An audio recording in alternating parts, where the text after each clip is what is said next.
when the Soviet Union existed, the Soviet Empire was one of the largest empires we've ever had on Earth, and they were able to occupy certain territories that have always been critical to the Russians' view of themselves.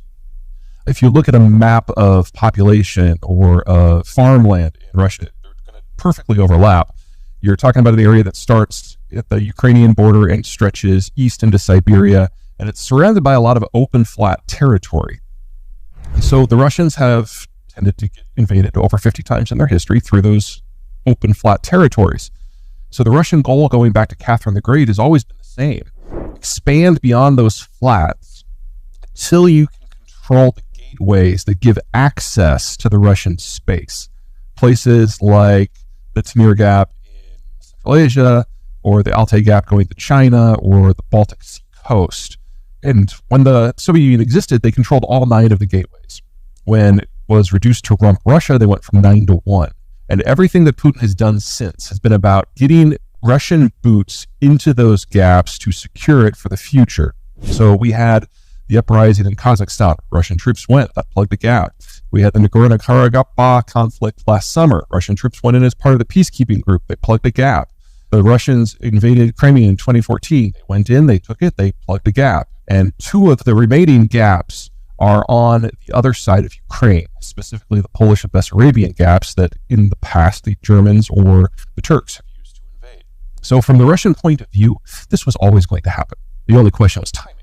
And when it became apparent that the tide had turned in the United States, Putin felt he needed to act very quickly. If you remember back to the impeachment hearings for Donald Trump, the very, very short version is that Trump admitted publicly to blackmailing the Ukrainian president, Zelensky, in order to get some dirt on the Biden family. And when that didn't work, he suspended military transfers to Ukraine. Now, under Biden, those military transfers had started up again, and in November of last year is when the Javelin anti-tank missiles started making it to the front. And the Russians realized that the balance of forces were shifting against them, and so they realized it needed to go now. If in 2014 the Russians had moved and just taken Ukraine in whole, I think they would have had an easier time of it than they have. They took Crimea without firing a shot, but they also went into the Donbass and the Luhansk and Donetsk provinces, backed what they say are separatist groups, even though they're Russian staffed and have Russian intelligence, Russian weapons, Russian special forces, and Russian logistics. By keeping that conflict hot for 8 years, they did the single best thing they could have done to consolidate the Ukrainian national identity. Most people in Ukraine before that didn't even think of themselves as Ukrainian, especially in the eastern half of the country. Now they do, but the degree of just absolute incompetence in planning and strategy and logistics that we have seen on the Russian side is mind-boggling. It is worse than what the Iraqis were doing during the first Desert Storm conflict. So if they had done this back in 2014, 2015, they probably would have been in Kiev in a couple of weeks. They probably would have conquered the entire country in less than 3 months. Now we're probably looking at double the amount of time, and then they'll be facing a raging firestorm of a guerrilla war in order to occupy a country of 45 million people. This is shaping how the United States views the conflict. So when this first happened, we just assumed that they would steamroller the Ukrainian forces. They're outnumbered, they're outgunned, their logistical capacity is awful. They have very few pieces of heavy equipment that you can stand up to a major Russian assault. But that convoy really changed minds in Washington, both in DOD and the White House. Because we saw this 40-mile convoy that should have been able to just devastate Kiev. And it stalled out in a day because it ran out of fuel. And then its troops abandoned it 2 days later because they ran out of food. That's Keystone Cop's invasion. And so we now know that if an American force comes up against a Russian force, the Russian force is going to be obliterated. And while that might make us feel good in terms of a conventional war, for the Russians, this is an issue of absolute national security for them.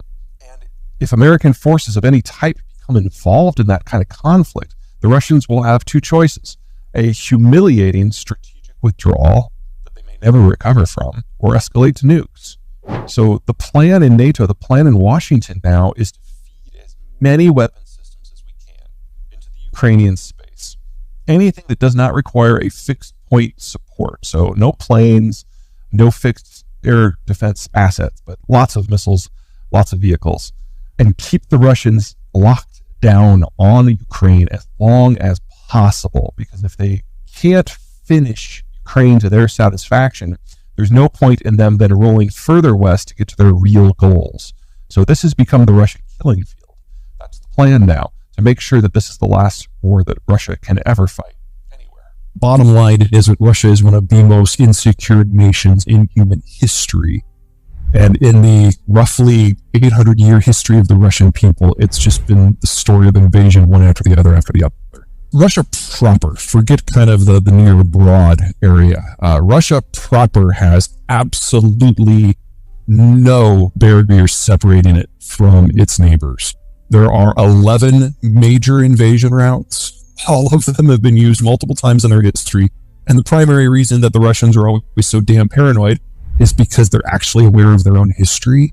It's not an unwise position. Now, we can all argue over whether or not the world has changed or whether or not a different policy at a different time would have generated a different result. You know, those are all legitimate conversations to have. But the bottom line is that Russia is one of the most insecure nations in human history.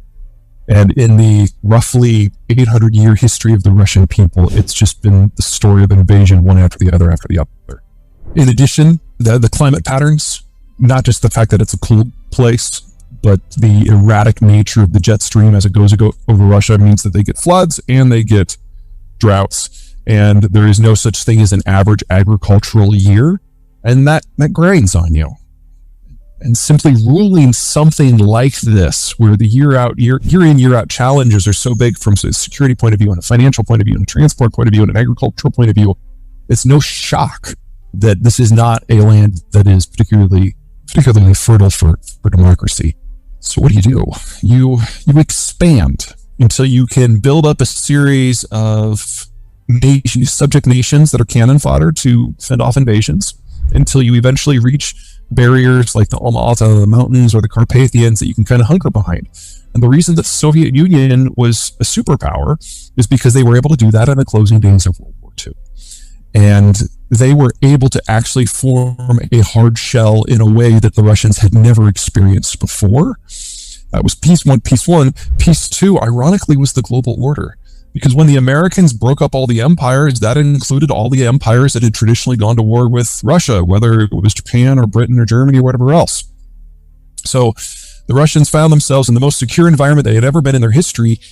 And with the exception of the Americans, everyone else was under lockdown strategically. The Americans didn't allow any of their allies to stir up trouble in Russia because they didn't want to have a broad-scale conflict. That lasted until 1992, which is, of course, is when the economic fallacies of the communist system eventually broke loose and crushed the entire system. Russia today is the most insecure that it's been in 300 years in terms of geographic boundaries. And so it's no surprise that a government such as Vladimir Putin's is taking a harsher line with dissidents. And Russia moving forward has two problems, one midterm, one short term. The midterm problem is demographic. Russia is one of the least healthy demographies in the world. It's one of the fastest aging in the world. And even if you believe Russian statistics, and they just keep making up millions of children that they shove into the demographic data, which is, just hilarious, I personally find, but is doing nothing to actually improve their situation. The country is quite literally dying out. That's the midterm situation. The short-term situation is COVID. Because the Russian educational system collapsed in 1990, there's not much of an intelligentsia left in the country, particularly when it comes to technical skills. For example, medical. So there weren't a lot of nurses and doctors left in the country anyway, because there hasn't been a lot of throughput into those sectors in 15, 20 years. And because the FSB has the ear of the president and is taking issues like propaganda and national pride very seriously, when you get doctors starting to protest and talk publicly about not having sufficient supplies to treat populations, we've seen a number of cases of doctors tying themselves to chairs and throwing themselves out of windows. And this is a very precious commodity right now. Mm-hmm. These people are not replaceable. So you get a short-term health crunch in a country that is already unhealthy, that already has a terminal demography, and then COVID, of course, has driven oil prices down below $20 a barrel. I don't want to say